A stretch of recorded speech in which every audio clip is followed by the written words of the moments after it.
It's positively brilliant. The Brilliant Idiots Podcast. Yep, Charlamagne the God. Andrew Schulz. We are the Brilliant Idiots, and this week's Brilliant Idiots podcast is brought to you by Talkspace. Thank God. Talkspace, the online therapy company, lets you choose from over 1,500 licensed therapists. Get matched with your perfect therapist who can put you on the path to a happier life. For a special offer for our listeners, visit Talkspace.com/idiots. Now, I think, is it Mental Health Awareness Month, or was Tuesday was Mental Health Awareness Day? That was day. Tuesday was Mental Health Awareness Day. I don't know if it's the month, but now, it's a day. We're recording this on a Thursday. The reason we're recording this on a Thursday is because we recorded on Tuesday. Yeah.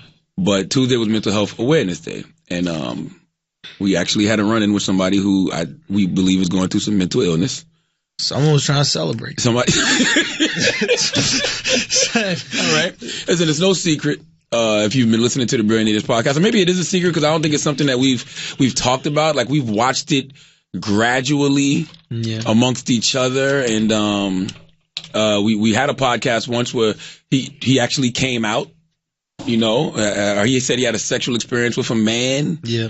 So we was thinking maybe that was the issue, but Big Greg, Andrew's brother, has been having some mental health issues. What has he been diagnosed with anything? No, he hasn't. He is, there's a bunch of things happening, really with him, but yeah, he suffers from mental illness, and they don't know exactly what it is. You know, some people might say, schizophrenia. He basically has like audio hallucinations. Some people like see things. He kind of hears things. And a lot of times what he's hearing they might be like his insecurities, or there's something in his voice. So if you say, "Hey, you want to go over there to the bay?" He might hear you say, "Yo, you're gay." Some shit like that. You know what I mean? I can see how you could misconstrue that. Yeah, that's close. You know what I'm saying? But like, you could also say, "Yo, you want to go eat some ice cream?" And then you'd be like, "Yo, why'd you just say that I should, suck dick or something like that?" Yeah. But also other things, like thinking that someone's trying to disrespect him or check him when he's not. And yeah, man, he's been suffering from this stuff, and he was hospitalized. Yeah, and it's been kind of scary to watch, and it has been scary to watch because I know Greg. Of course, that's your brother, so of course you know him. But when I met Greg, he was a perfectly normal human being. Like, me and Greg would share literature. You know what I'm saying? Like, we'd have conversations. Like, he's not a dumb person. Like, he's a perfectly really smart guy. Perfectly normal human being. And then over the past maybe year and a half. Well, I think it's been a little longer, like that I've noticed it. I think Greg's always had kind of and the reason I think it's important to talk about this, just to get it out there right now, is that ever since what happened, which happened on Tuesday. Don't give it away yet. Yeah. Okay, fine. You still got to show this up. All right. Yeah, you shout out to Talkspace. That is completely coincidental, by the way, that Talkspace. But basically, he's been suffering through a lot of mental illness, and it started maybe in high school. He had some issues with drugs, and a lot of times drugs are self-medication, right? Like, you're feeling these feelings, you don't know what they are, and you're trying to stop them from happening. So you smoke a little weed, or maybe do some cocaine, or these kind of things. But also, I remember one time you told me it was 9/11 as well. He witnessed. Well, yeah, Greg. He witnessed 9/11. Greg was already an anxious kid, and then he saw a worst case scenario. Right? He was like, his school was about 3 blocks away from the Twin Towers, and he saw people jump out of the fucking towers and hit the ground. Right out of the fucking school window. Right? So, like, as a kid, Greg he's in middle school. When you already have anxiety, and then you experience a worst case scenario, now you can't tell yourself, well, that will never happen. Right. That's what we tell ourselves when we're on the plane. Like, yo, what if the plane crashes? We're like, come on, well, that's not going to happen. Yeah. That could happen. Yeah. So I think that ever since then, he's had like a heightened level of it, and that shit just kind of grinds at you, man. And grinds at you and makes social situations awkward. And well, when I first noticed it was when he couldn't even like form complete sentences anymore. And it was just like he was talking gibberish, and he would just like blurt things out. I just thought he had some bad drugs. I just was like, damn, Greg smoked some shit. I've seen this before, but then it just kept happening more and more and more. And then, like, it came to a height once. It was the podcast we did with Angela Rye, and I remember it because we was doing it. I'm not even gonna say where we was doing it because that might be liable too. But we were doing it somewhere, and that's when he came out and said he had an experience with a man and yada yada yada. But what you didn't hear in that podcast that we cut out was he just starting attacking Andrew. Like, he just physically attacked you. I was like, huh? Like, just for no reason. Just like started throwing punches. I'm like, all right, that's some brotherly stuff. You break that up, keep it moving. I do feel like he was getting a little better. Yeah, so he did that, and he just kind of lashed out. But what was happening around that time is he was also lashing out violently to other people. Oh, I didn't know that. So Greg, throughout his whole life, I know it's shocking, he's 6'6", but he was kind of like bullied. You know what I mean? And like he never really kind of stood up for himself physically, and he was a little maybe insecure to do that. And all of a sudden, he he got big, he became 6'6", and he started boxing, and he like made a conscious effort to like defend himself. And when you couple that with hearing things, it's bad. Defending yourself is great. I tell everybody, please defend yourself. I think it's awesome if you know how to do that and you stand up for yourself. But if you're hearing people say things that they're not saying and you're acting violently, that's a recipe for disaster. So he started, beating up a cousin of ours. He was getting a couple fights in the street. Randomly, he thought a dude on the street said something to him, and he just started beating him up in front of his girl. Really? So these things started happening, and he hit me in the podcast, and then later at my apartment, we were just hanging out, and all of a sudden he went downstairs. He was like, "I gotta go," and I think that was his ability to try to control it. And then he came back upstairs, he started swinging. See, I thought that because he kind of explained during that podcast that he was having he didn't know his sexual identity, so I thought that he was lashing out because when people would call him gay or try to clown him for being bisexual, I thought he was fighting for that. Right. I think a lot of times it's like a justification. You know what I mean? Like you got these things in your head. Like he opened up to me about it when we actually were coming back from London. That was the first time he really opened up. We're on a cab back from London, from the airport, and he was like, "Man, I don't tell people about it. My therapist, who I have other issues with, but he's like, he told me not to tell people really bad, but like I just hear shit. Like I'm like, what are you hearing right now?" And he would just start telling me the things that he was hearing, and it was cool to have that combo. But imagine suppressing that. Imagine suppressing, like when he's in the room with us and he kind of laughs by himself, it's because he hears something that's funny to him. Yeah. And he knows on some level he's not hearing it, but he can't control. So what he does is it's so hard to be in social situations because he's constantly hearing things that he knows may or may not be real. So he isolates himself. Yeah. Now he stops hanging out with anybody at all. And when you isolate yourself and you're all alone, that shit starts to bubble. You're listening to those voices in your head, which you shouldn't be. Boom. So if you know, Greg is our camera guy. So Greg is always up here and he's always recording. He's always filming. And on Tuesday, which was a Mental Health Awareness Day. Yeah.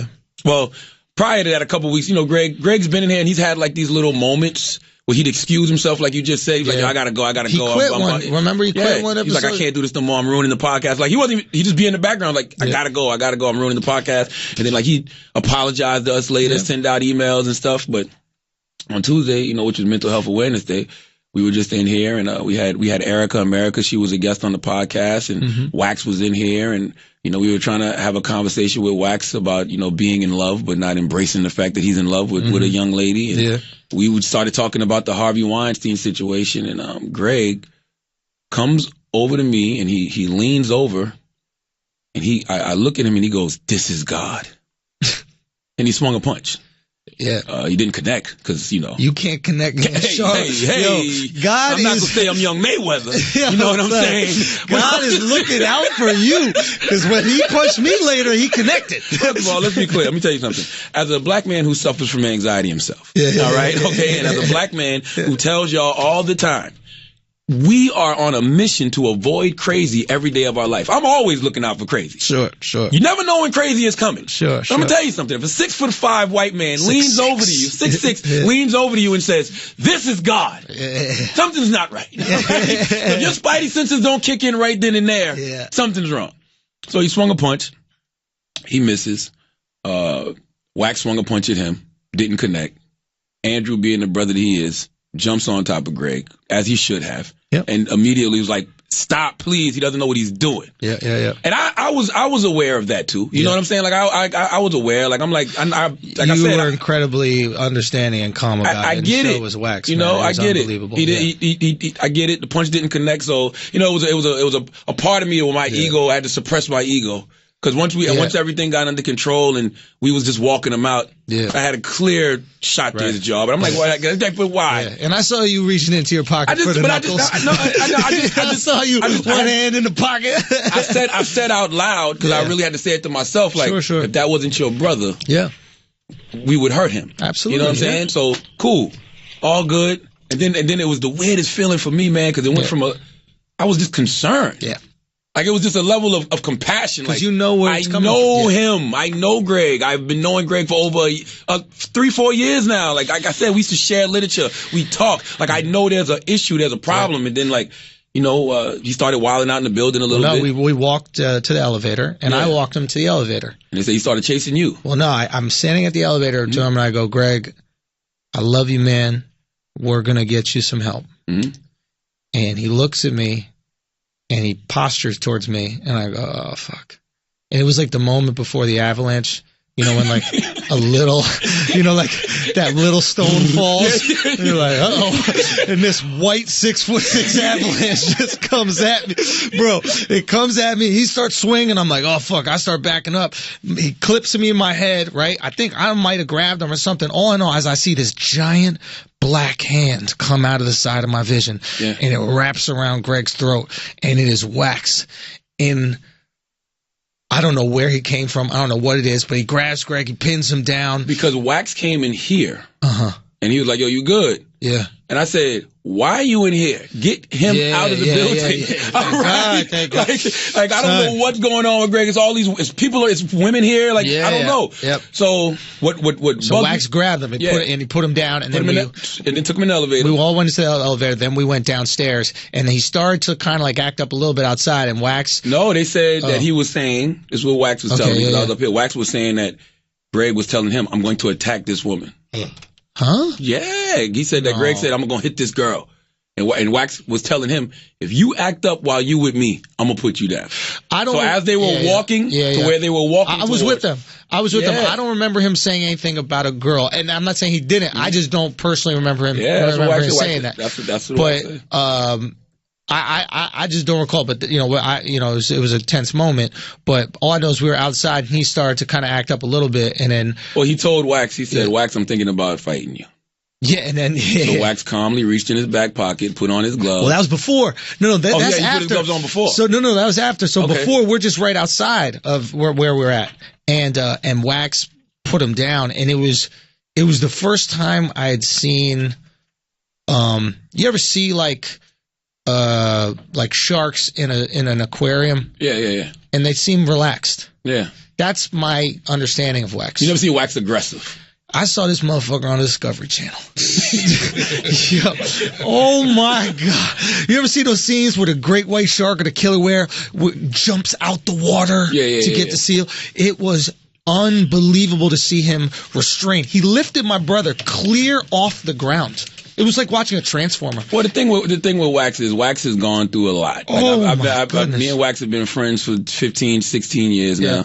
And, Wax has gone to anger management. You know what I'm saying? Like, Wax has been in front of that judge facing 10, 15 years for beating the shit out of people. So it's like he's gone through a lot of things that have made him much more calm. Like, even when he initially, when Greg initially swung at me and missed, that's why I'm always in such control. Yeah. Because that's an easy situation. If I turn up, then Wax turns up. We're not doing that. You know what I'm saying? We know you guys were incredibly. We know Greg's situation. Yeah. No harm, no foul. Yeah. Let's get this brother some help. Wax was smart enough to know that in that moment, Greg only understood fear. Like, he was very similar to, in those moments, like a mentally ill person is similar to an animal in that they don't understand reason. But Wax was he's like, listen, I'm different. He kept saying, listen, I'm different, and I'm different. And then Greg understood that. He didn't understand it with me, but he was like, okay. Well, he didn't understand it yet, from what Wax told me. He understood for a little, and then we took him to another spot. Yeah, and Greg started acting up again. Greg, this is how you know Greg's really mentally ill. Greg looks at Wax and tells Wax, I think I can take you. And I'm thinking about fighting you. So Wax goes, okay. And Wax says, and I'm going to let you hit me. So Wax walks off a little bit. From what I was told, Greg threw a punch. Oh, I was there. He threw the punch. He hit Wax in the mouth. Yeah. And that was probably the worst decision, or the best decision Greg has made in a long time. Because it seemed like Greg came back to reality after he got that ass whipped. Oh, he came back to reality very quickly. Said, you know what it was? It was like, I used to think, you know when Terry Crews said that he was sexually harassed or sexually assaulted? He got his crotch grabbed by a Hollywood executive. Yeah, so like, I used to think that guy who grabbed Terry Crews' crotch was the most brave person until I saw Greg attack Wax. I couldn't fathom that he would do this. And Wax, he subdued him. And he controlled the environment. If you call it two-piece subduing, he two-pieced him. And then when he hit the ground, But that's the only thing that he's understanding in that moment. That's the thing. And I'm going to tell you why Wax, because I know Wax has changed a lot. Like, Wax was very measured. Wax hit him 3 to 4 times. Yeah. To let him know, hey, you got to stop. Yes. You have to stop. I've seen Wax go Hulk, berserk smash, Hulk smash. If Wax isn't there, I'm going to be honest with you, Greg will be in jail probably right now. Or dead. I mean, there could be. We don't know what's. I am so eternally grateful, and I got fucking emotional yesterday just thinking about. I don't even want to talk, but I'm just grateful for you, and I'm grateful for Wax for understanding the environment and like being very helpful and getting Greg help, and also Chris. There's something important that I got to give you credit for because that didn't even make sense to me at the moment. But when we called the police and the ambulance, Chris said, "Hey, I want you to talk to the police and explain the situation." Because right now, all they're seeing is a black guy beating up a white dude. Yep. And I didn't think about it in the moment, but I went and to the police's credit, they were they listened. They were really compliant. That was my best interaction with NYPD ever. Dude, they were so helpful, man. They were so helpful and they were so understanding. And they were like, "Hey, man, we're gonna have to restrain him. I just want to let you know." Like they were just. Man, it was just everybody was super. I was just so grateful, man. I learned a lot from that situation. I mean, of course, I always knew mental illness was real, but it was very terrifying for me because I thought about the Las Vegas shooting and how this guy had no criminal record. You know, he'd never been in no trouble, but then his girlfriend said that he would be laying in the bed just screaming and saying he's hearing voices, and then one day this guy snaps. Now, thank God Greg didn't have a gun. Thank God Greg didn't have a knife because he literally leaned over to me and said, "This is God." Son, I thought and just threw a punch. I'm cool. I'm like, when you think about all the other ways that could have went, I'm happy it went down the way that it went down, but I never felt in my life, I never felt the feeling of forgiveness ever. You know how I always say I feel like forgiveness is overrated? I never, like when somebody attempts to do something wrong to me or does something wrong to me, I'm like, fuck them. Yeah. I didn't feel like that with Greg. Like I genuinely felt bad. Yeah. Like I felt a compassion, so to speak. I was like, yo, it's fucked up that he has gotten to this point. It wasn't even about me. Yeah. It just was messed up that he got to this point. Like I watched his mind or whatever just deteriorate. And that is a very, very sad feeling. Yeah, it's scary, man. When you lose control of your brain, the brain is a powerful tool. But it is over. It's over. And the issue with Greg is he didn't want to take any medication. No, you got to take your medication. And you need to take medication. But that's the thing that happens with a lot of people that are mentally ill is like the medication that keeps them right sometimes has other effects that they don't like. They can't get their dick hard. They can't do, they can't, I don't know, dry mouth. That's a bad example. But, so once they start feeling good, they go, oh, I'm good. I don't need meds. I'm cool, man. And I'm not going to lie, for 1 week after Greg got out of the mental hospital the first time he went there, I had my brother back, yo. And like every day I'd wake up and I'd call him and we'd hang out and like we'd have funny combos again. Like, and it was, man, it felt like vacation, bro. It was just the coolest thing in the world. And then I slowly noticed it going, and there's nothing you could, if he's not willing to take the drugs, trust me, all I do is talk to hospitals, all I do is talk to his therapist, all I do is talk to people. And if they're not willing to take the drug, it puts me in this really hard situation, which is you can't be out on the street. I have a moral and ethical responsibility, knowing my brother's situation, to people in New York City and people around. I agree. So it's like if I know that this person is capable of acting violently without rationale behind it, I got to make sure that other people are protected. I mean, what do? I wait until he actually really hurts somebody? And that's what's bothering me. You're telling me that these hospitals are telling you that he's the fine. hospital wanted to let him go yesterday. Yeah, he's being compliant and like no. Like I don't listen. I don't know how mental illness works, but clearly you're not crazy 24/7 or you go in and out of it. Yeah. The problem is when you come out of it. You know what I'm saying? And that's what we got to be focused on. Get that man the help he needs. If we're telling you that this guy has a history of violence, like snapping, we don't know why he's snapping, like bugging out. Yeah. You got to keep him. Yeah.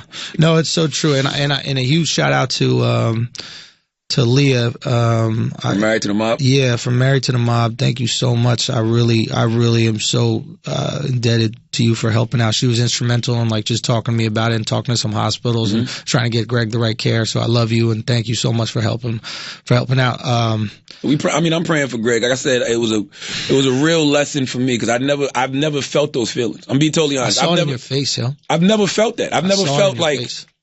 I was just conflicted. Like I felt compassion. I felt bad for him. Yeah. Like I really just had to like just check myself, like check my ego. Like, all right, he swung a punch at me. So what? This brother needs help. You know what I'm saying? Like he got a problem. You feel all those things, and you also feel. I don't know if you felt it, but I feel fear. What's the first thing I said when Wax told me he beat him up? I'm like, oh man, you ain't had to do that. You just wanted to fight. But then when y'all explained the situation, y'all like, he needed it. He needed it. I walked out. It was the only thing he could understand in the moment. And Wax was being so fucking pissed. Let me tell you, this is my brother who I love more than anything in the world. You know I do anything for him. If he didn't do it, Greg could be dead or in jail, son. Listen, I know Wax is being patient. People have tried me, and there's nothing to talk about. We leave them where they stand. Yo, bro, I cannot tell you my gratitude for Wax, man. I cannot explain it, bro. I came home that night and I told my wife, I was like, thank fucking God for Wax. Right. Like it was amazing. Because I'll say straight up right now, I had nothing for Greg. Like if it had just been me trying to get him out of the building, it wouldn't have happened. Son, it's a different he type handled of it. Like, he really I'm not gonna handled lie, it. that fear stays with you, man. Yeah. Like last night, I just heard a thump on my door. Out of nowhere, I just heard a thump. It wasn't a knock. It was just something banged against my door. Son, I didn't go outside. I looked through the peephole. I'm like, did Greg get out? Is he here trying to finish off? Like, when you're dealing with crazy, you're dealing with someone who's irrational. Like, I've been around dangerous people throughout my life in different instances, like people who may have taken, extreme measures about things. But I always knew, hey, as long as you treat that person with respect, he has no reason to, inflict violence on you. Yeah. When you're dealing with a crazy person, saying I love you could make them want to.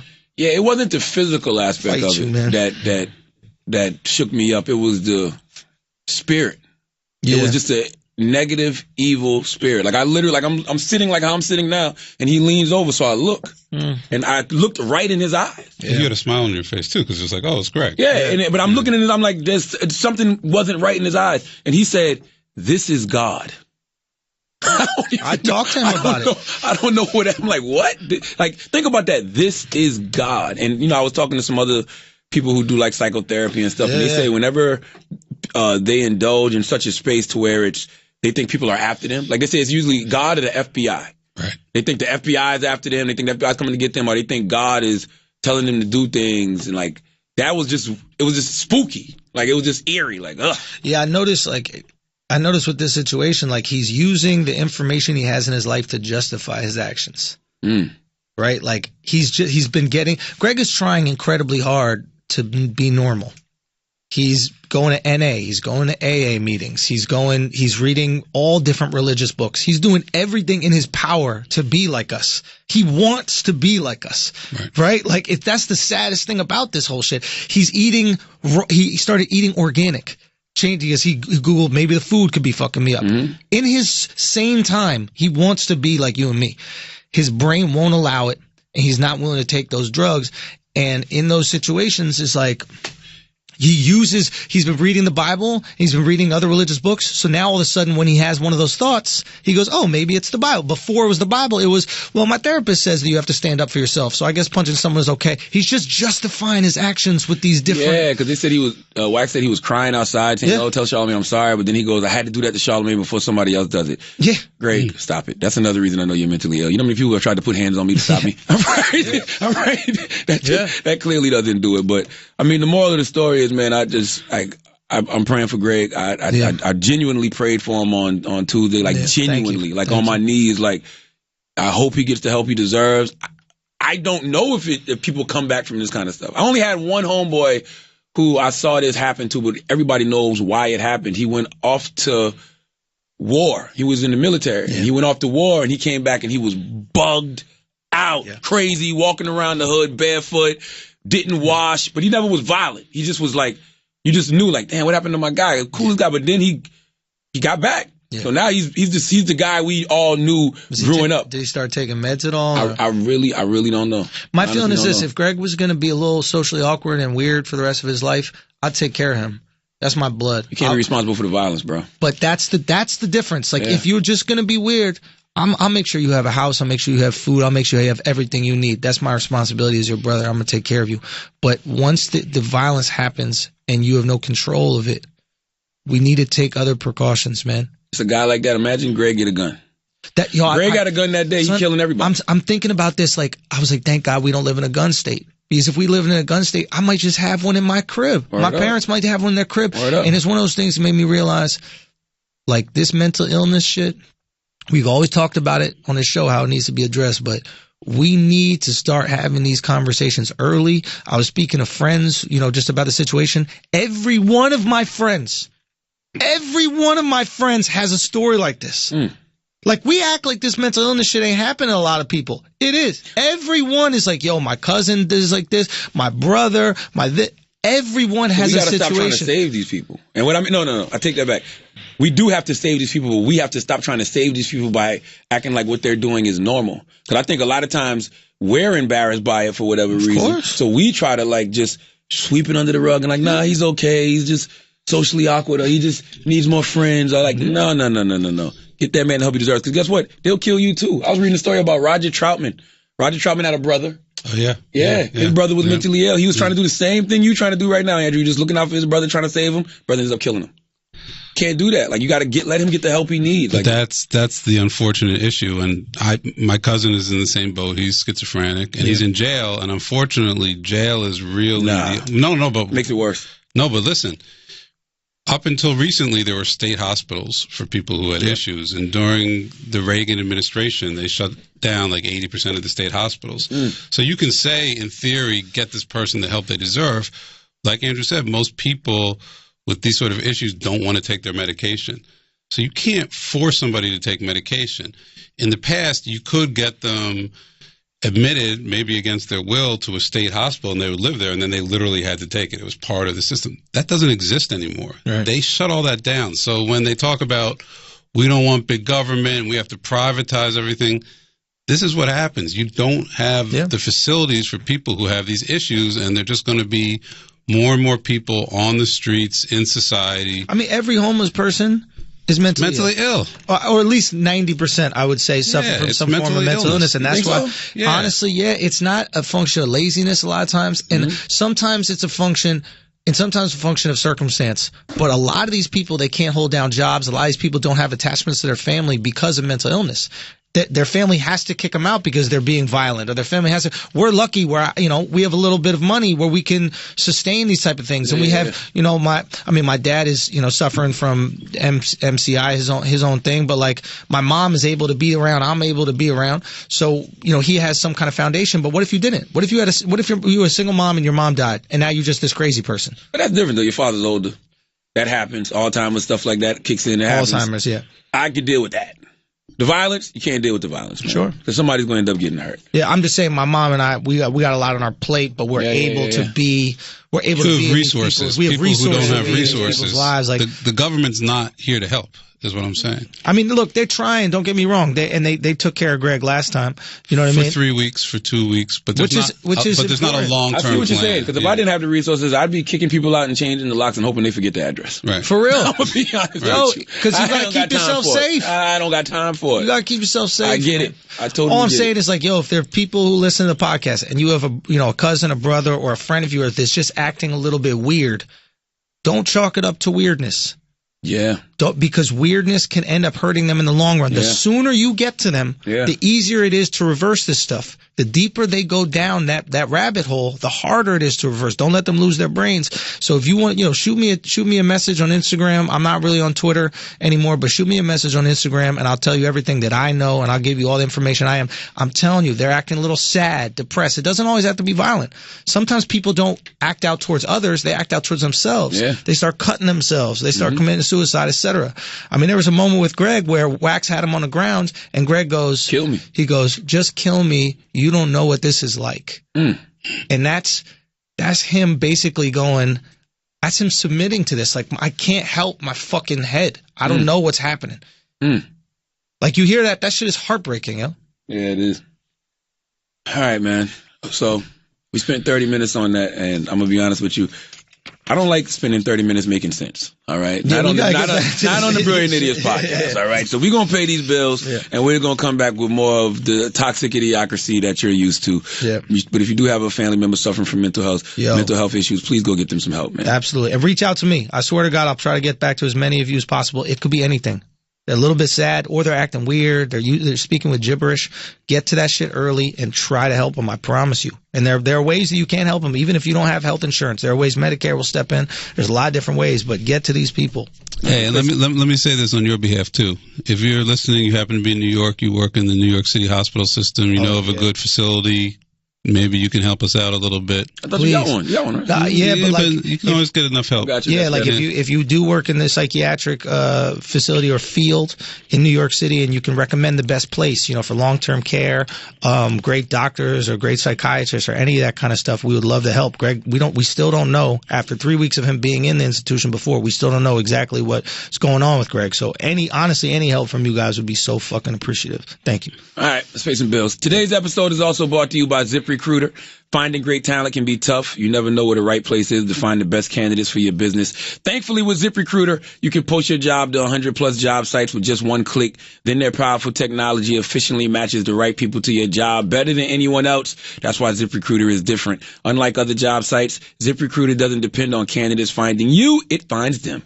No juggling emails or calls to your office. Simply screen, rate, and manage candidates all in one place with ZipRecruiter's easy-to-use dashboard. Find out why ZipRecruiter has been used by businesses of all sizes to find the most qualified job candidates with immediate results. Right now, our listeners can post jobs on ZipRecruiter for free. Just go to ZipRecruiter.com/idiots. That's ZipRecruiter.com/idiots. One more time. Go try it for free at ZipRecruiter.com/idiots. Now, when we initially started recording this podcast on Tuesday, it was all about Jemele Hill, and I'm sure we'll get to that because the conversation we were having is the same conversation I was having all week. I don't necessarily have to agree with everything somebody says, but I'll defend your right to say it. Trump is really after First Amendment. Like right now, he's trying to he's saying that networks who report fake news should get their licenses removed. Like, bruh. I don't know if the network should, but I think there should be repercussions for fake stories, and that goes on everything. I agree with that. Because you've been the victim of fake stories. Absolutely. I agree with that. I totally agree. But not remove the network's whole license. No, I think that's crazy. But because let's say a doctor does a malpractice, right? You don't shut down the hospital, right? You can though, right? I've heard. No, but you don't shut the whole hospital down. Yeah. You shut down that doctor who's fucking up. So my feeling is you either take down the editor or you take down the writer itself for misleading the editor or not doing enough research. But there have to be some repercussions for putting a fake story about you out. There have to be some repercussion for putting a fake story about anything out there in the world, because it's adding to this divide that Trump wants, or at least just trying to push forward. Both sides are really doing it, and Trump is the thing I hate most about Trump is the fact that he's not a politician enough. If there's one job of the president, it's to hold the country together. Yeah. He can't make laws. Yeah. Yes, he can technically get us into war and that kind of shit. But realistically speaking, your job is to make us think we're all in this together. Yeah. Just make us fucking think it, bro. He is definitely not doing that. He is unapologetically part of the divide. The United Divide of America, yes. So the divided states of America. It's one of these things. I don't know what. Hey, man, I'm just trying to get it back to the Brilliant Idiots essence, right? We're back. No, but it's one of those things where I think of every single day. I'm like, man, we're being torn apart at the seams here. How do we stop that tear from happening? And it's definitely not going to happen when you have a president that is only fine appeasing his base. Not only appeasing his base, but appeasing his fucking ego. See, the problem with what Trump's trying to do with this silencing of speech is, okay, it's one thing to say somebody's reporting fake news. Yep. Cool. The problem with that is when people start having opinions that don't favor Trump. When people speak out against Trump, when people speak out against his administration, you can't get mad every time somebody speaks out against you and says, you know what, we need to shut them down. You know who does that? dictators. Yes, Yep. that's the fucking problem. That's why we have free speech. Yes. So we can make sure that we don't fall into tyranny. Yes. And anybody who doesn't understand that, Yes. and doesn't understand the value of being able to take a knee or the value of being able to criticize the president, if you don't understand that, you haven't read enough history. That's all I'm saying. You're un-American. You're un-American. That is the thing, because everybody's constitutional rights are being violated right now. When you are an owner and you tell your players, look, y'all have to stand for the national anthem, you are overstepping the Constitution and my right to protest. Well, that's different, because you could say, if you'd like to work at this restaurant, you have to do this. If you want to work at Cold Stones, you got to sing that stupid song. Now, you have the right to say, I'm not going to sing this song, but then the employer also has the right to go, okay, you're fired. That being said, it got to be in the contract, though. But here's the thing. Like, they're trying to do an amendment now, right, to add that to the contract. That's interesting. If it wasn't in there before, Yeah. that means my constitutional rights say I have the right to protest. Look. Again, there's two. Let's make sure we have two different conversations. One is, do we agree with the ability to do it? Absolutely. Do we agree with the sentiment behind it? Absolutely. The other one is, does a business owner have the right to ask his employees to do certain things? I've worked at a lot of restaurants. I never signed a contract that said that I was supposed to fill up the sugar to a certain amount. But if I stopped filling up the sugar to a certain amount out of protest for equality, they could still go, yo, we fill up the sugar to this amount, and that's what it is. But filling up sugar has to do with the job of the restaurant. The national anthem has nothing to do with the sporting event. Harvey Weinstein agrees with you. Right. Harvey Weinstein is like, yes. Careful with that. Careful with Harvey that. Weinstein is like, yes, I agree with you, Andrew. No, Harvey Weinstein is super liberal, leftist. We got to fight for their equality. I mean, he agrees that if he's the owner of this restaurant, he tells you to do something, you should do it. Well, actually, to be honest with you, Charlamagne, if there's one person out there who wants his employees taking knees, oh, man. it's Harvey Weinstein. Yeah, Harvey. So Harvey might agree with you, my dude. Yeah, Harvey's right there. Harvey's playing both sides. Harvey's playing both sides. Harvey got to figure it out. I'm going to fight for your right to take a knee.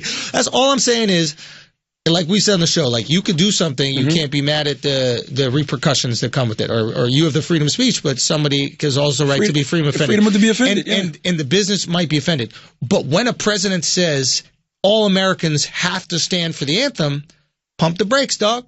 That's not freedom. Do we want extreme freedom?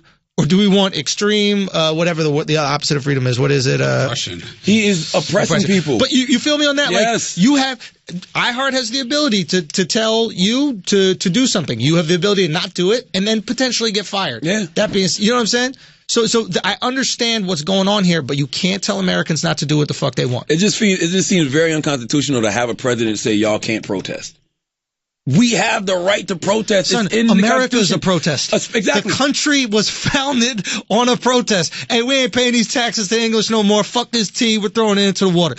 What bugs me out even more is, like, Donald Trump got more upset over these NFL protesters kneeling than he did those motherfuckers in Charlottesville who actually were causing violence, right? Who actually killed somebody, right? Like, you called the NFL players sons of bitches. Right. But you called the Charlottesville people nice people. Like, clearly, we know where you stand. All I'm saying is this. Everybody's constitutional right to being violated. Yeah. I think people should be able to say what it is they want to say, as long as nobody's getting killed, or as long as nobody's getting hurt, as long as you're not inciting riots and inciting violence, I'm cool with you just having an opinion on some shit. Listen, I love my Dallas Cowboys. Yep. Right? Yep. I'm trying to turn a blind eye to Jerry Jones. Because guess what? I'm a Jehovah's Witness. I don't pledge to the national anthem. So I really don't give a fuck. All I want to do is see some goddamn football. So it's a part of me that when they're like, look, we don't want none of this shit in football. We just want people to play sports. I'm cool with that. Yeah. To be totally honest, everybody can protest on their own time. Sure. You don't have to protest here. You're still Cam Newton or Kaepernick, whoever. You're still who you are when you're not in this uniform. Yep. So show up to the rallies. You know what I'm saying? Yeah. Organize protest of your own if you want to. Yeah. But if they tell you, like, look, we just want to play football, I have no problem with that. Yeah, like, I know that symbolism of kneeling before games, to me, it's cool, but that's all it is. It's a gesture. But you do understand the value of it, right? Like, of course. I mean, if millions of people are watching. No. You know what? Maybe. Yeah. And I'm going to tell you why I say maybe. Okay. Colin Kaepernick kneeled because of the injustices that African Americans were facing in this country. Right. That message has been lost. Right. Yeah, I think. It's been lost. Yeah. So Colin Kaepernick kneeled because of the injustices. Yes. A lot of NFL players that kneeled with him kneeled for the injustices. Mm-hmm. All these new NFL players that are kneeling because they don't like Trump. Because you have 4 weeks, too. B. Yeah. You have 4 weeks to kneel before Trump tweeted anything, and those knees were not dirty. Those knees were clean. And the second Trump tweets one thing, all of a sudden you can't wait to get on the ground. To me, that says that you're aligning yourself as anti-Trump, not pro-equality. Exactly. And did anybody ask any of the owners why they were kneeling? Because all of this shit seems all you like gotta do is hire Cap. It just seems like you care. You really care. That's all you gotta do. It just all seems like some posturing, man. It's whack. Well, it's for optics, right? Yes. That's all they want to do is they want to keep the team together. They want to make sure the morale is high. That's whatever. But it's like if you really cared and want to prove that you weren't blackballing this guy, all you gotta do is hire him. The quickest way, that's a fact, and the quickest way to not be successful is to try to please everybody. Facts. Jerry Jones came out. Him and his players locked arms. Yep. They kneeled before the anthem, which stood for the anthem. Yep. That makes no sense.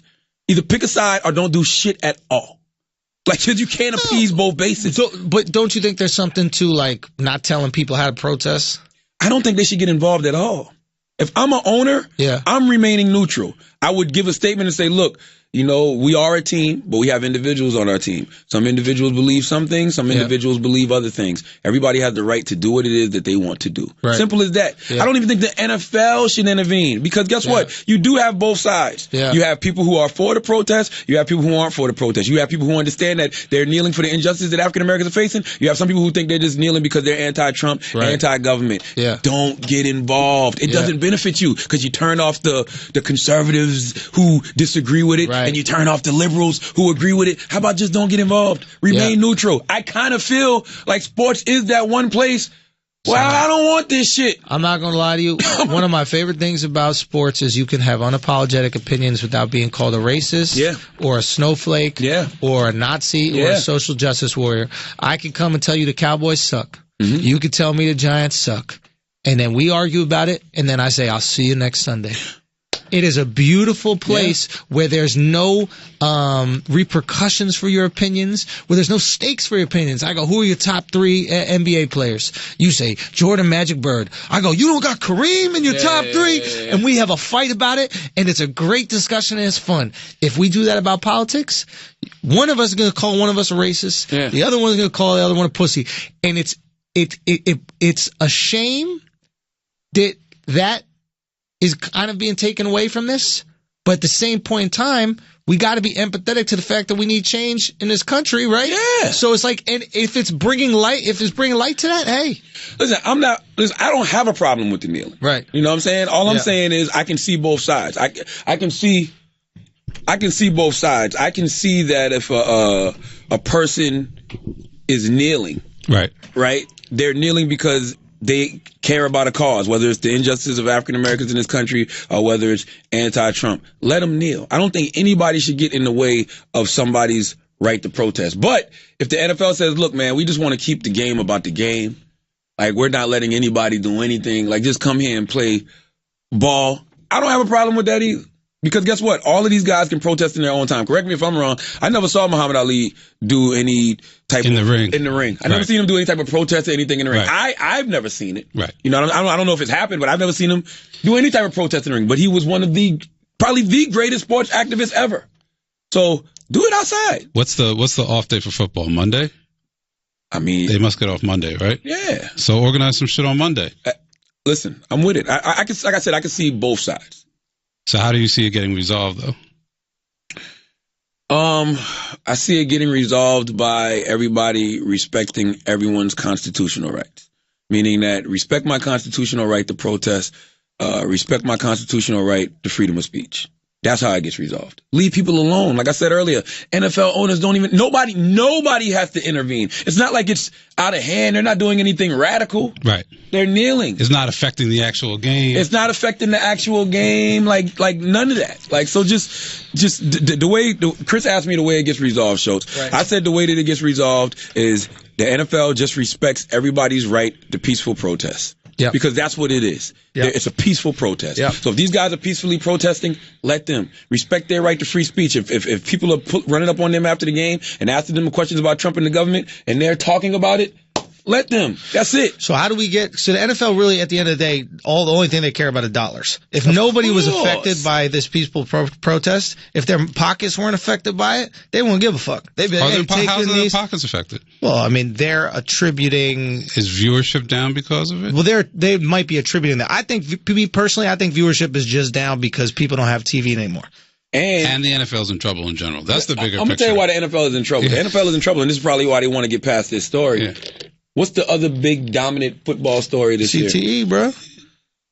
That's the real story. No, all this shit NFL's is done, bro. Well, listen, we're 5 games in, and there's no dominant football story. Like, who's leading the league in rushing? Who's the best quarterback? What team is dominating? Like, it's all about protests, Trump, Jemele Hill, CTE. Like, there's what's the story? Not to mention, they just lost their 2 marquee players for the year. Beckham Jr. and J.J. Watt. JJ's out? JJ's out for the year. What the fuck happened to JJ? Tibia. Fractured his tibia. Jesus Christ, you raised all that money for Hurricane Harvey. Now who's going to raise money for your tibia? Yo, real talk, we were talking about Flagrant 2, and I was like, listen, there's no such thing as karma, right? This guy raised $30 million, and he gets injured. But then Akash said the best thing, obviously an Indian dude who's going to know karma, right? He goes, are you kidding? God stepped in and saved him from CTE.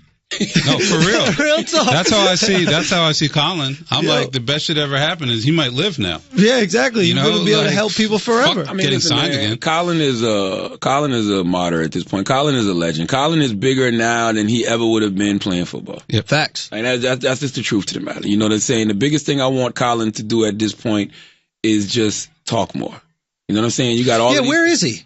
He's around. We don't see him. He's around. I mean, I talk to Colin, salute to Colin. That's my guy. I just want him to talk because he has all of these people that are following him now. So, you know, when you got people following you, guess what your job is? Your job is to lead. Yeah. So I just think it's time to, make a statement of some sort. You know what I'm saying? I think that a statement from Colin can get everybody on the right track because, like I said, I think everybody has forgotten why he kneeled in the first place. The reason he kneeled is the injustices that African Americans are facing at the hands of the police in this country. Now it's about getting Colin a job. But add on, though. Add on the fact that he originally was sitting, and I think he spoke to a military guy that said, what is the best way to respect a flag and also protest? And I think the compromise was a kneel. Yep. Right? Like, I think the vet said, hey, if you sit, it might be a sign of disrespect. But if you kneel, you're taking a affirmative action towards respecting the flag. Yeah, and guess what? Those veterans fought for Colin's right to peacefully protest. Sure. You know what I'm saying? And I hate how people try to make it about the veterans. Y'all don't give a fuck about veterans. Zero. Stop it. Why don't y'all stop with this bullshit, America? That's what people do, man. Come on, man. Like, how many times? You know what I mean? I give more money to veterans than America does. All right? When I give more money to veterans than America does. When I'm driving down the street and I see somebody with a sign that says they was in the Iraq War, the Vietnam War, I'm always giving them money. And I've gotten to the point now, probably because I'm doing a little better in life, I'm giving hundreds, like, here, man, because that shit is so sad to me that you went and fought for this fucking country, and now you're on the side of the road. That's why when you said the thing earlier about, you know, a lot of people that are homeless or mentally ill, I'm like, I don't know if a lot of these guys that came back from the war are mentally ill. They just didn't get set back up on their feet correctly after they came to fight for this fucking country. Going to war can give you mental illness. Of course, absolutely. I mean, without question. Yeah. But some of these people just got shitted on by their country. Some of these people went to fight, came home, and got nothing for it. I'm not gonna lie. You willing to give your life for the country? You go over there and fight. We gotta have you for the rest of your life. How much? We gotta have you back for the rest of your life. It's an equal trade. It's equal trade. Listen, you're tax free for the rest of your life. How about that? If you're a veteran, you served a certain amount of years. You're tax free for the rest of your life. You get free housing, and you get a stipend every month for food and bills and all that other shit. How hard is that? And free healthcare. It might be. Well, never gonna happen. I think we have a huge army, bro. Like, we have an army. I think we spend money on weapons. We don't spend money on people, man. My buddy, this guy, Robbie Slowick, funny comic. Shout out to Robbie. He had a good ass point. He goes, we always talk about how there's just no money for healthcare. We never talk about there's just no money to go in war in Syria for 10 years. Right. Like that, you know what I mean? Like that, there's no money for free college tuition, but we're never like, there's no money to build a military base in Saudi Arabia, right? When it comes to military spending, for whatever reason, everybody got blank check. Yeah. But when it comes to education, it comes to healthcare, it comes to these types of things, hey, we broke. Hey, listen, but even with the veterans, I understand you said we had a huge army. I'm not saying everybody should get paid. I'm saying that if you went to war, if you're a combat, if you went to motherfucking war, If you had to shoot a little Iraqi kid in the head for this country, for and real. now you got to live with the karma of that. We got you. You got to get that money. We If got you've been you. to World War I, World War II, Vietnam, Korea, Iraq War, Korea. If you've been out there, we got you. Bombs over Baghdad. Yeah. You should get. And you're good. real talk, who wouldn't agree with that? Like, that's bipartisan support. Like, I think Democrats and Republicans will come by. Come on, man. Where's the incentive for doing it then? And I'll be honest, and I've spoken to some vets, I bet they would want to pay taxes. I bet they would want to contribute and they would want to work. Mm-hmm. They just also want to know, like, yo, if some fucked up shit happened to me over there, make sure that I got the protection I need to be good. Yeah. Because these are honorable people. If you're willing to give your life for a country, you're willing to give your life for a cause, you're going to want to keep contributing. Word up. You're not going to want to stack it up on the couch. It's going to be like the NFL soon. The risks are going to outweigh the rewards. Oh, absolutely. Why am I going to be enjoying the military and I know I'm not going to get nothing for it? Send the people that want to fight. Send Greg, and like let those guys, let them go over there and handle that shit. Yeah, like for real, man. Like I don't want that. I don't want that problem personally. And salute to Jemele Hill. I feel like Jemele being suspended was definitely a retroactive suspension. Okay, you know, from what she said about Trump, because I don't think what she said was suspendable. Because my problem with the NFL is, well, not the NFL, ESPN. NFL got y'all by the balls. Yep. Like, NFL has y'all by the balls. Y'all fired one of your greatest talents ever in the history of life, Bill Simmons, simply because Bill Simmons said that Roger Goodell is a liar? How do you give sports commentators the freedom of speech to speak out about sports when they see Roger Goodell as somebody making bad decisions and Bill calls him out and calls him a liar? You fire him. If Jerry Jones tells his players, look, y'all have to stand. Yeah. Y'all cannot kneel this week. And Jemele Hill says, well, if you want to, if you don't agree with Jerry Jones' statements, boycott his advertisers. How can you be really mad at her for saying that? I think the argument is that the ESPN and the NFL are in business together. The NFL has ESPN by the balls. Sure, but NFL games are played on ESPN, so they're in business together, and they're both in the business of making money together. And if you have an employee of a business telling potential patrons of that business not to purchase items from that business or not to support the sponsors of that business, you're essentially hurting the business you work for. And I think that that's a fireable offense for any business. She just got suspended. So I completely get why ESPN clamped down. Well, let's look at it the other way. Yeah. I'm ESPN. Jerry Jones tells his players that they have to stand for the anthem. Yep. People are like, fuck that, I'm boycotting the NFL. So now I'm not watching ESPN. So now your stance is affecting our bottom line because motherfuckers ain't watching. Because you got your guys kneeling, so now people are tuning out of ESPN. Great. So it's both ways. I know. I think it's a great argument. And I think then ESPN would have to say, hey, what are you doing? Word up. Now what's happening is the action is making the people do it. It's not an employee saying, hey, don't watch and don't support. Because that's what she was essentially saying. Well, kind of. If people are specifically not watching because, especially with Jerry Jones. Right. Because that's like some shit that if you're going to, first of all, why would you say that and release it to the public? Yeah. Like, you're really trying to alienate people. Like, don't be that guy. Yeah. So if you're going to do that, at least let that be a private memo. Yeah. Because first of all, you don't put your players in a compromising position. Because one thing Jemele said that I hate, but I understand it, is when she said, now people are going to look at his guys like sellouts. Right. That's Masters. Look, you Masters boy. Right. You know what I'm saying? Yeah. Now you possibly fucking with the mental of your players. Because now your players got to go out there. They just want to catch balls and fucking run balls. But now they're thinking about, man, motherfuckers on Twitter probably killing me, calling me a coon, Uncle Tom, and all this other shit. What's his face? Shad McCoy. Shady. Yeah, LaShawn McCoy. LaShawn McCoy, Shady McCoy. You know, he was like, his energy completely changed. Camera, man. Don't be just coming up from behind the camera. But Shady McCoy's energy completely changed, right? He went from 1 week saying, the only reason Cap is protesting is because he's not good, to the next week he's doing calisthenics on the sideline. He's not even kneeling for the anthem. He got that wrath from Black Twitter calling him an Uncle Tom and a coon and all of this shit. So what Jemele said was actually accurate when she said that now you're putting your players in a compromising position where they're going to be looked upon as sellouts. So if you're going to say that to the team, let it be a private memo. Well, that's the thing with Jemele, is that nothing that she said wasn't inaccurate. Nothing.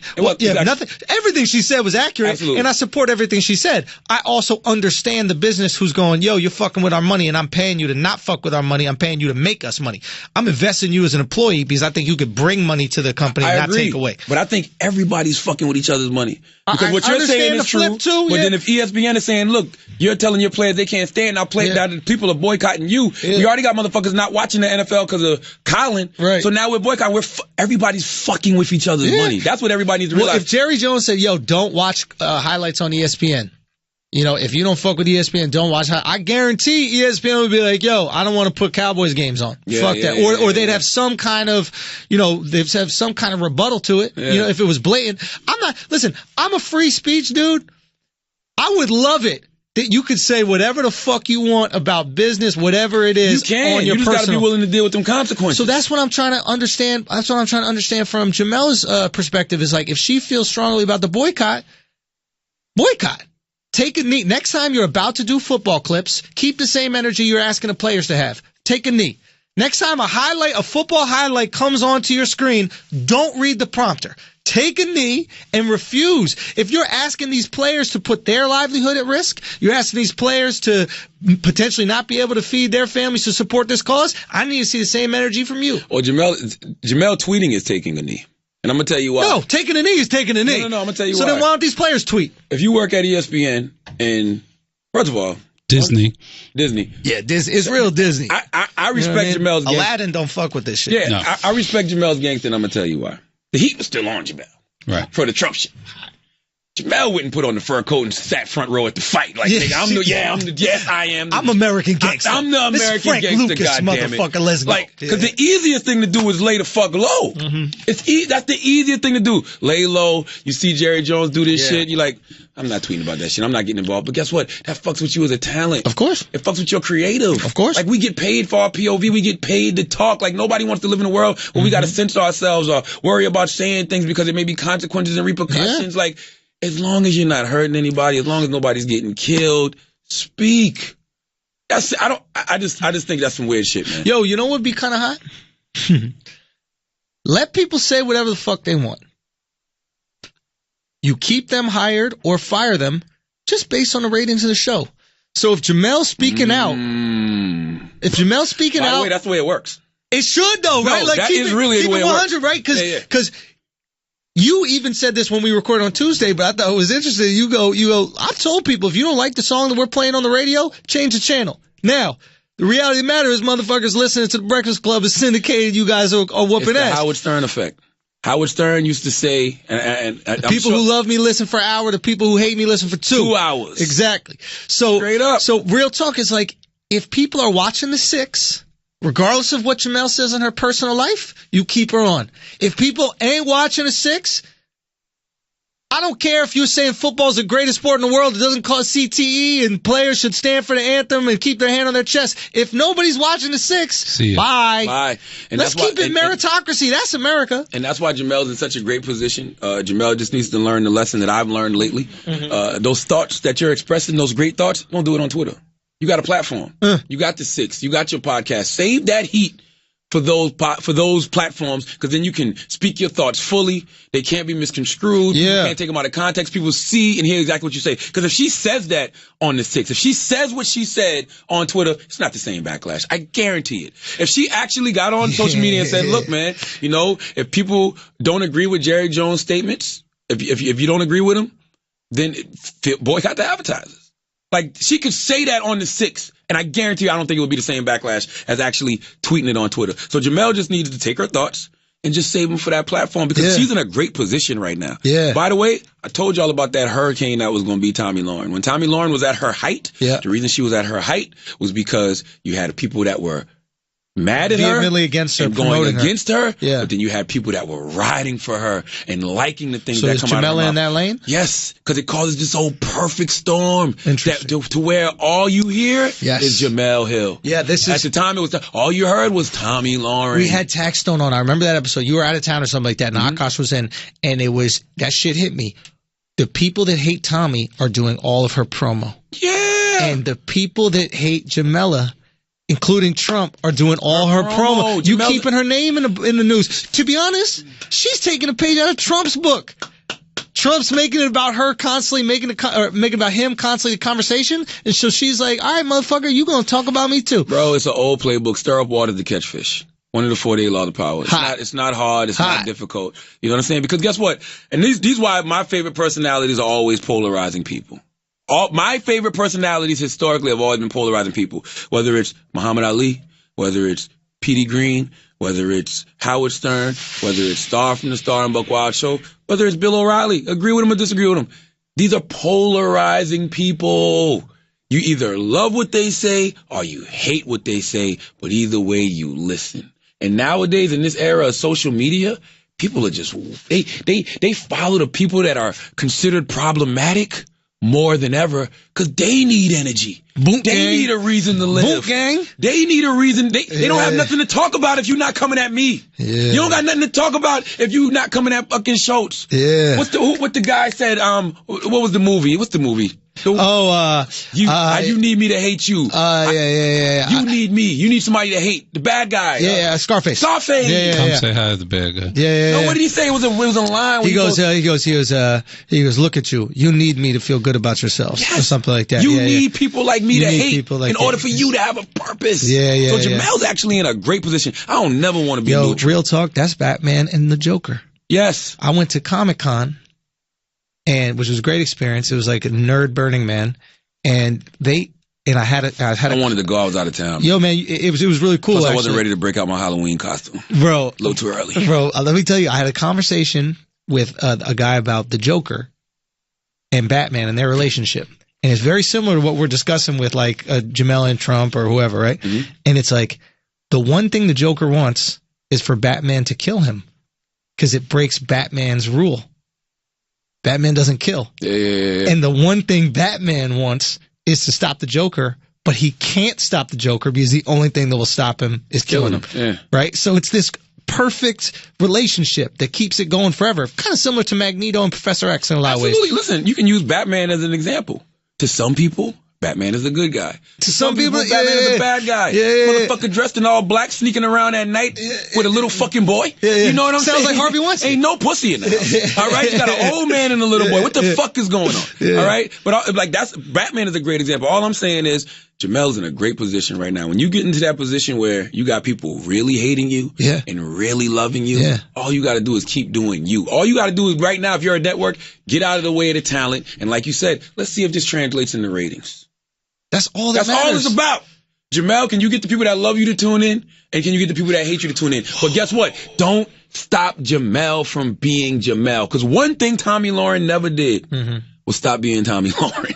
That's true. She was being Tommy in her bathroom. Oh, my God. She looked like she was doing makeup tutorials. Now she's back on TV, but for a second, it was looking But she was still being Tommy and still getting millions of views. Right. Howard Stern was the same way. Rush Limbaugh the same way. So that's what Jemele isn't doing well right now. Hey man, she's not turning that heat into views for the 6.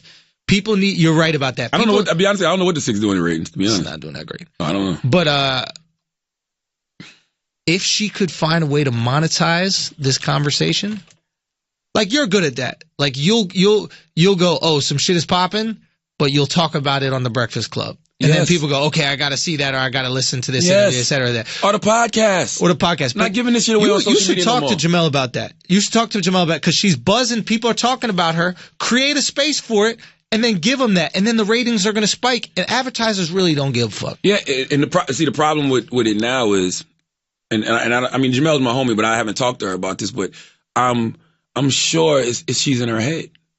You know what I'm saying? It's hard to perform when you're not being given free reign to perform. Like, it's like, what do you want from me? You hired me for a certain thing. Yeah. I'm here doing that thing. And now that I'm getting backlash, you don't have my back. And guess what? Well, it's hard. It's hard. It's different. They hired her for opinions. They hired her for opinions about sports. Baby. For an opinion about sports. They didn't hire to be critical of the company itself. I don't think she's been critical of the company. To turn people away from the company. I think she stood up for the company when she shouldn't have. Right. With that last Trump thing, I wouldn't have rolled with ESPN on that. ESPN left her out to dry with that. Right. Well, and by the way, I think she left herself out to. I'm not trying to absolve her from everything. Look, I want to be able to say whatever the fuck I want to say and it not affect my entertainment career at all. Ideally, that would be the best case scenario. You can though. We can, but we also know that the shit that we say can't get us in trouble. But it could affect it in a positive way. And it does a lot of times. Yeah. People are like, yo, Schulz, we love your hot takes. We want you to have, we want you on this show. We want to hear what you have to say. So that's great. It's also good for me. But a hot take could get me in heat. I'm cool with that, man. Hey, we have to take it. I'm gonna be honest with you. I'm cool with that. Like last night, I put a caption on Instagram. I was talking about Tyrese and The Rock. It was the video The Rock did calling Tyrese's last album doo doo and shit. I don't even know what this is. This whole beef. Yeah. So I